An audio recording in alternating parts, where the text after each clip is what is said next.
Hi guys, Darko with you again, and in this video I'll be doing a smart TV review of Panasonic's My Home Screen 2.0.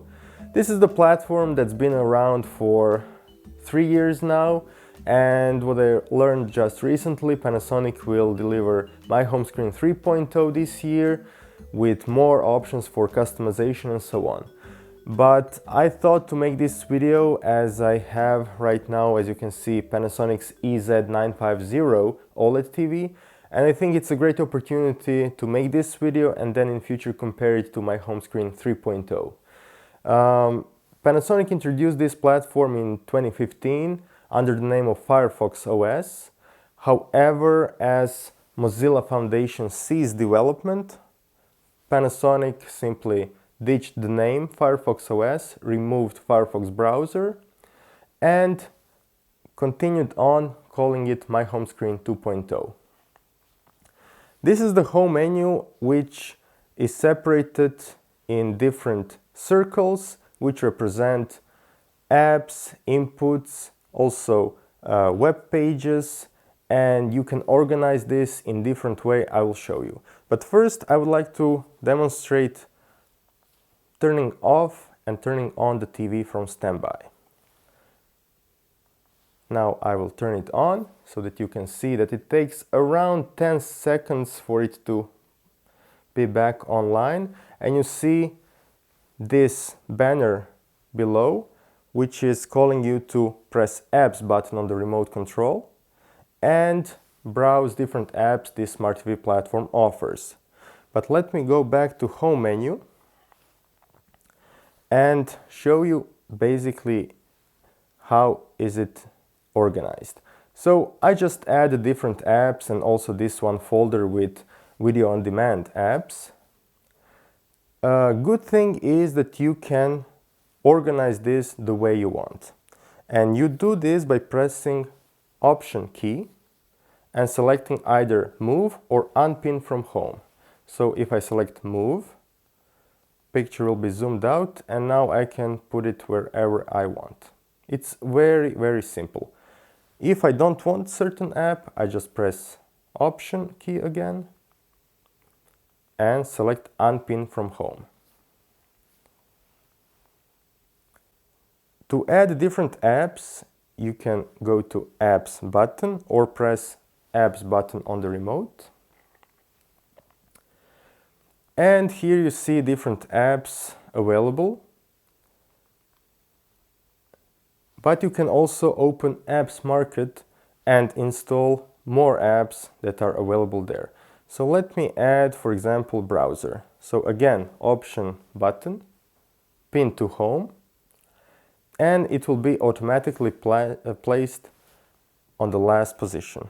Now I press Option and move it, if I use it more often, more to the front. The thing is, these three circles, Live TV, apps and devices, are the only circles you cannot unpin. And they are here by default. You can move them, as you can see, but you cannot unpin them from the home menu. Okay, now let's talk about my folder.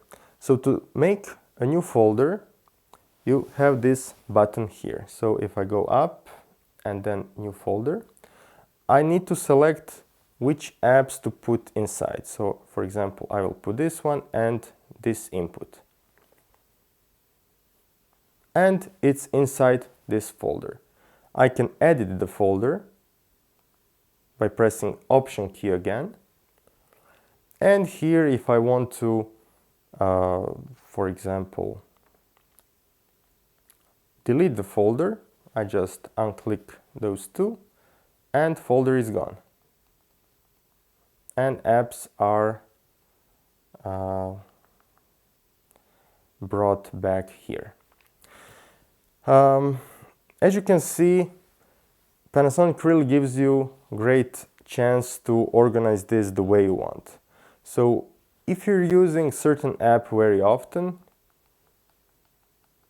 you put it on the first position. If you don't, you can remove it altogether. Next, I will show you Live TV.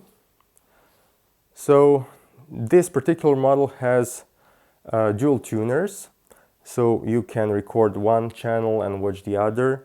But here what I want to show you is if you long press home button, you will get these additional options. So on top is weather information. On the bottom, recommended content. To the right you have notifications. And to the left, live TV channels. So now I can select whichever channel I want and go to it with ease. Okay. As you can see, this red button means that hbbTV service is available.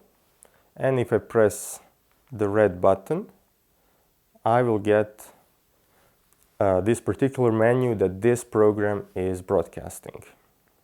Okay.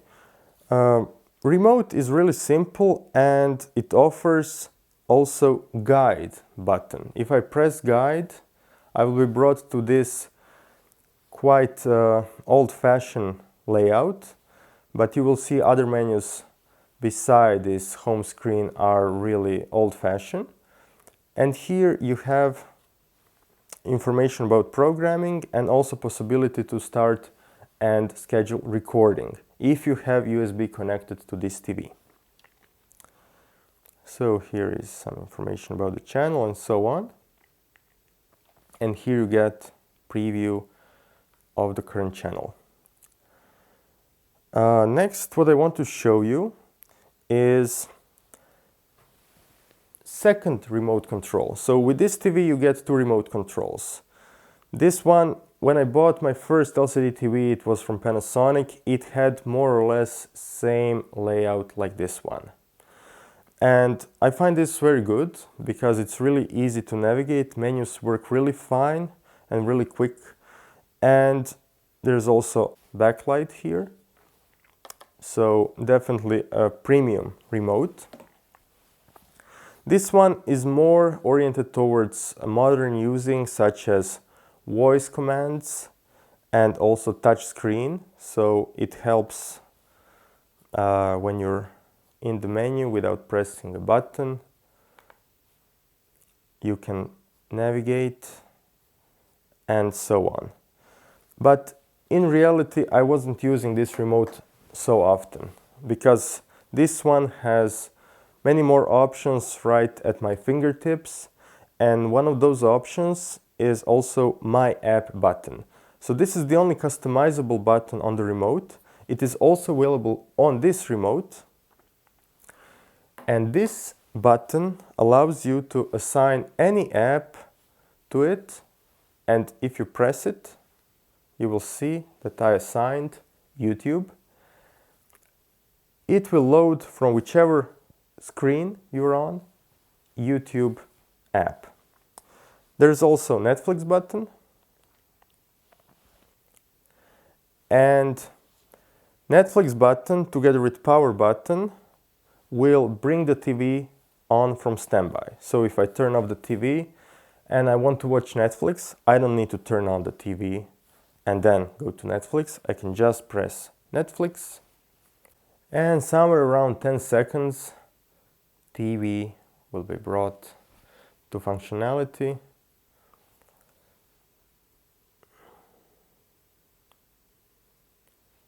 And I'll be able to browse around and so on. Okay, so again, My App will bring YouTube, and to assign different app to this button, you press Apps button on the remote or go to Home and then Apps. And here you will find My App circle. You select it. And you will see assigned app has this icon above. So if I want web browser, I do this and that's it. And if I go to Home menu or Live TV and I press My App button,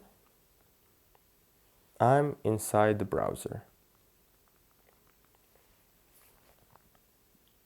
As I'm using both Amazon Prime and Netflix, it was interesting to see that on Netflix I was able to get both UHD and HDR signal, but on Amazon Prime only UHD resolution without HDR.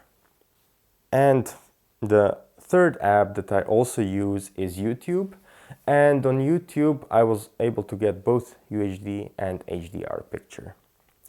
To open YouTube, I can go to my folder which I made where I have YouTube app. And now if I search for HDR video, for example on this channel, and open it, so it's 4K, HDR, when I press menu, you see viewing mode is HDR. Okay, now let's talk about connectivity. So this TV offers USB ports, so you can connect USB flash drive and play videos, photos, and listen to music through it. You can do the same over network if you have a NAS server, for example. And the other option is that you can use your smartphone to stream content from it using Panasonic's app, but you can also stream video from YouTube or other apps directly to this TV. It works really well. Okay, so now let me show you playback through built-in media player. So now I'm on my server and I will go to some UHD HDR content, for example this one. So as you can see, it plays video smoothly and with HDR picture quality. Yeah, so different presets. More about picture quality you can find in my separate video. I will link it below. Media player is good, but it's not great. One thing which should be a problem for those who have collections of their movies on hard drive. DTS audio format is not supported. So if you have movies with that audio codec, then you should use external media player. Other than that, I also noticed that for example, you can play this UHD HDR video, but if you play something more simpler, something in SDR, for example, for some reason it won't play at all. It will report an error. Picture quality is really wonderful, but that's not the focus of this video, so let me go back to Bluetooth connectivity.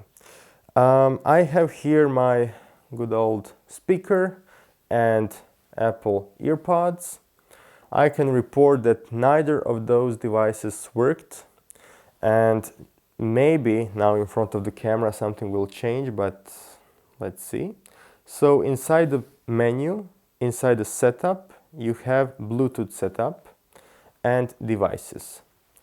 And now I will turn this on and turn to pairing mode. Okay, so now it's in pairing mode.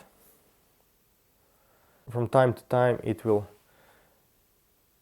refresh, but nothing will be detected. Yeah. So far Bluetooth connectivity is much better on LG and Samsung TVs. With Android it's a gamble. Sometimes it works, sometimes it's not working, and so on. Okay, so that's all about Bluetooth connectivity. Regarding inputs, you have this old legacy menu when you press AV button on the remote. But you have fancier one if you press home and go to devices. And what you see here is that out of 4 HDMIs, I named HDMI 1 game and HDMI 2 Blu-ray disc. To do that, you need to go to the menu, Setup, and to Display Settings. Here you have input labels. Okay, strange. Again. And you can also write your own name for the input. And what is also useful, for example, if you're only using HDMI 1, you can skip other ones by pressing this, skip. So this is not the name, this will actually, on the list, remove those inputs. So if I go back, display settings, input labels, HDMI 2 and 3 were on skip. And this is what you usually, I assume many will do for analog inputs. So if I change names back to like I had it. So now it's okay. Also, if you remember when I was booting the TV from standby, there was this blue banner. You can turn it off here in this section. And same goes for Infoframe, so that weather, notifications, recommendations, and so on. You can control settings of those elements here. One other thing is sometimes I get the question, okay, how do I reset everything to factory settings? And on this TV, you do it if you go to Setup, System menu, and Shipping condition. It's a bit strange definition when, resets all settings, for example, when moving house. But anyway, this will reset all settings, not only picture, not only your scanned live TV programs, but every setting. So if you encounter some errors, something that is not working right, use this option. Also, if you want to update to new software version, system update option is here. And it will search within this window. If something new appears, you will be notified also in case of network update. You see here also that even though Panasonic moved away from Firefox OS naming, it is still present within their menus. So something they probably will flash with this My Home Screen 3.0. eHelp, built-in user manual with keyword search and search by purpose. For example, here, if you want to learn more about home screen, you have this easy to navigate pages with links. So devices, for example, what I showed before. And yeah, you can learn more here. There's also eHelp button on the remote. Right, so next I will turn on PlayStation 4. Okay, so now let's talk about gaming. I have PS4 Pro connected, and one question I get a lot, how do I get UHD HDR picture? What I need to turn on or off in TV settings? Well, good news is that by default, Panasonic TV is accepting UHD HDR signals. So for SDR, you get this RGB color format with UHD resolution, and for HDR, which is supported for 2K and 4K, up to 60 Hz. So nothing to be done within TV's menus. However, if for some reason you see errors in picture or something's not working right, I will show you where the option is to enable HDR functionality or HDMI ports. It's also within Setup, and here you have HDMI HDR setting. Just for demo, I will turn it off. And now when we turn it off, if I go to Output Settings, you will get this information that your TV might support a higher quality color format and 4K HDR if you change its settings. And that's exactly the setting you need to have turned on to get this best functionality in terms of resolutions and formats. Yeah, you see. Other thing is to get lowest input lag is to enable game mode, and good news is that it is within picture menu. If I scroll all the way down to option settings, game mode on. So professional one is highly accurate in terms of colors by default, and when you enable game mode you will get same color accuracy but lower input lag. Of course, in game mode some options are disabled, but anyway you want lowest input lag in game mode. Okay, so another functionality that I want to show you in this video is how to connect USB keyboard and mouse. And for that I recently bought this ROCCAT Sova. Sova means owl in Croatian, but this is a lap board. So I like to lay back and play games, and this is something that I'm really happy with. And I will now connect it to this TV just to show you how does it work, and does it even work.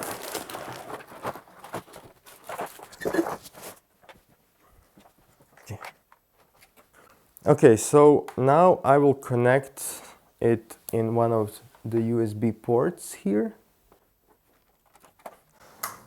And this lap board has two USB inputs. So I also have USB receiver for the mouse. And now let's see. Yeah. So pointer is here. It allows me to move left and right.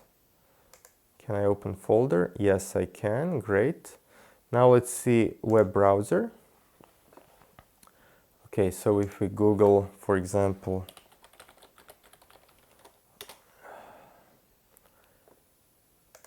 yeah, let's do a little demo.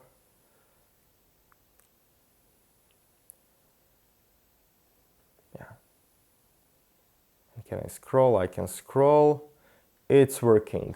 Great. Yeah, so you can search, you can click. It's slower than on your smartphone, but if you want to browse, check something, it's functioning. It's functioning. There are also some games available, but they are really basic. Okay, so what do we have here?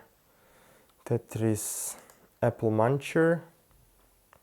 So you see, I don't need a computer. I have screen, controls, and let's see.